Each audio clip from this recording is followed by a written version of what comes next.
පෙන්වන්නේ මේ පේනවා මගේ මේ කකුල් දෙක මේ දියන්නේ. එතකොට මේ මැග්නයිට් එක දැන් අපි ගත්තොත් ඔටෝ යන්නේ. මේ අලුත්ම වර්ෂන් එක මේ. පේනවා. මේක ඔටෝ දැන් මේ ස්ටියරින් වීල් එක වැඩ කරන්නේ. right.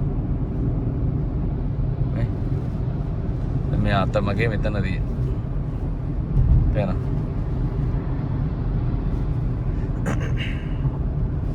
පාරේ හරියට ඔටෝ කන්ට්‍රෝල් වෙනවා.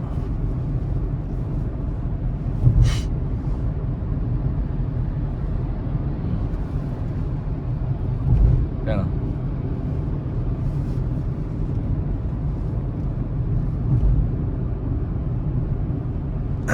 ඔයගොල්ලන්ට මේ සෙටින්ග්ස් හදා ගන්න ඕන නම් කියන්න මේක මේ අලුත්ම වර්ෂන් එකේ ආපු එක.